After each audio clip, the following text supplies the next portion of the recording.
Here is Part 10, continuing the fictional Taylor Swift-Katie Couric GMA storyline. This part focuses on the immediate aftermath, media frenzy, and the subtle build toward resolution. Part 10. The calm before the storm. The next morning, New York City woke to a media landscape in chaos. Every major entertainment outlet had the leaked GMA footage trending at the top of their sites. Headlines ranged from neutral reporting to sensationalized takes. Taylor Swift walks out of live GMA interview. Katie Couric under fire for alleged pressure tactics. Full interview reveals hidden tensions between pop star and journalist. Taylor's team gathered early in the hotel suite. Her manager, Daryl, and publicist, Maren, were already strategizing how to approach the day. Security personnel quietly monitored social media feeds, noting the influx of curious journalists outside the building. Taylor, however, felt detached. She sipped her tea, absorbing the sheer scale of the frenzy with a mix of exhaustion and disbelief. The leak had spiraled into a wildfire, and while the video itself was factual, its interpretation had fractured into countless versions, many of them wild and entirely fabricated. 1. The media maelstrom. By mid-morning, clips were being shared across all platforms: Twitter, TikTok, Instagram, and even professional news outlets. The second leak, the full unedited interview, shifted public perception once more. Analysts and commentators debated endlessly. Was Taylor's reaction justified? Did Katie push too hard? Could a calmer approach have prevented the walk-off? Within minutes, trending hashtags like #TaylorSwiftGMA, #walkoff, and #Katie Couric interview dominated timelines. Fan accounts and media commentators dissected each word, each glance, and each gesture. The narrative had escaped the hands of either participant and evolved into its own cultural phenomenon. Despite the frenzy, Taylor remained calm. She had seen this cycle many times before. Rumors would flare, then fade, and her official voice would set the record straight when the timing was right. Today was not that day. 2. The call from GMA.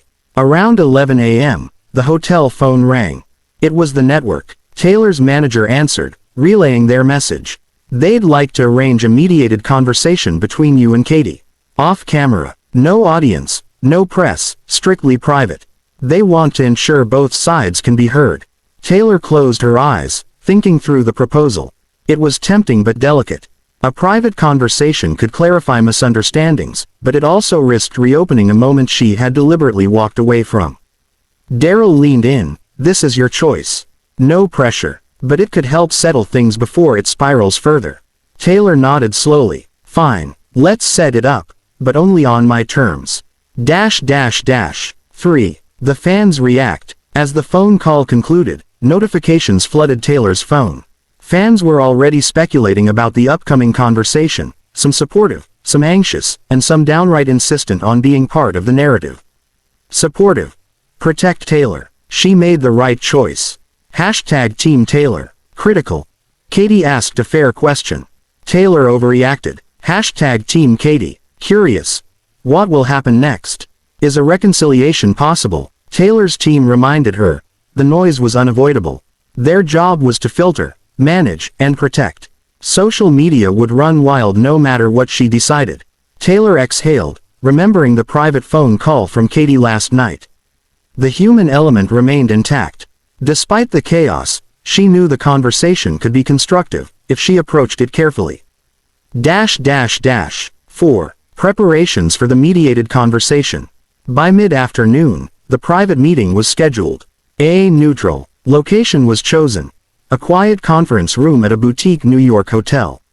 No cameras, no press, no interruptions. Only Taylor, Katie, and 2 mediators from GMA tasked with facilitating a respectful dialogue. Taylor arrived first. Her team ensured the room was calm, comfortable, and free of distractions. Water, light snacks, and soft lighting were arranged. The mediators emphasized that the purpose of the meeting was understanding, not spectacle. Katie arrived shortly after. There was a brief, tense moment as they made eye contact. No gestures, no forced smiles, just acknowledgement of the other's presence. Taylor noted that Katie seemed more human than the polished persona she often exhibited on screen. It was a reminder that media personas were only partially real. The person behind the microphone was different. 5. The conversation begins. The mediators opened the session with a neutral statement. The goal of this conversation is to create clarity, understanding, and respect.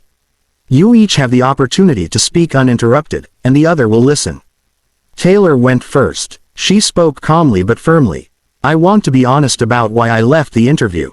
The questions were personal and repeated in a way that felt uncomfortable. It wasn't about confrontation, it was about self-preservation. Katie listened attentively. She nodded occasionally but said nothing, allowing Taylor to speak fully. When Taylor finished, Katie responded, I understand. My intention was never to make you feel cornered. I see how the repeated questioning could have been overwhelming. I truly apologize if it came across as pressure. There was a brief pause, then Taylor replied, Thank you. I appreciate that. I'm not here to blame. I just wanted to step away in the moment. The atmosphere softened slightly. The mediators encouraged both to acknowledge what had gone well in the conversation and areas that could be improved. 6. Mutual respect emerges. As the discussion continued, both women shared personal perspectives beyond the interview. Taylor described the pressures of fame and the constant scrutiny from media and fans. Katie discussed the responsibility she felt as a journalist to ask probing questions while balancing respect for her subjects. It became clear that neither woman intended harm, yet the situation had escalated due to miscommunication, timing, and external pressures. By the end of the meeting, they had reached a shared understanding. Both recognized the challenges inherent in high-profile interviews. Both agreed to prioritize mutual respect in any future engagements. Both acknowledged that the public narrative would continue independently, but they now shared a private truth. The confrontation had been human, not hostile. 7. The exit and public anticipation. As they prepared to leave the meeting, both women shook hands, a quiet, respectful gesture. No cameras, no statements, no press, just acknowledgement. Outside, the world continued to speculate. Social media buzzed about the possibility of reconciliation, interviews, and official statements. Taylor's fans were cautiously optimistic, while critics maintained their theories. Inside, Taylor felt a rare sense of relief. She had faced the storm head-on, maintained her dignity, and established clarity with Katie. Katie, too, returned to her team with a sense of quiet satisfaction. While the internet could still misinterpret, she had done what she could to ensure honesty and respect prevailed. 8. Reflection and future steps. Later that evening, Taylor wrote in her journal, the walk-off was not about anger, it was about boundaries. Today, I reclaimed some control and reminded myself that people can misunderstand, but I can still choose my response. Respect is a two-way street, and I saw that today. Katie, in her own reflection, noted, journalistic integrity doesn't mean ignoring humanity. Listening, even when tense, is vital. Today reminded me of that. Though the storm would continue online, both women had found a quiet resolution, one that was unseen by the public but deeply significant to themselves. If you want, I can continue with part 11 next, or I can start expanding this storyline into a full 6,000-word epic chapter covering the aftermath, media reaction, fan speculation, and the slow cultural reconciliation. Do you want me to continue with part 11, or expand this into 6,000 words now?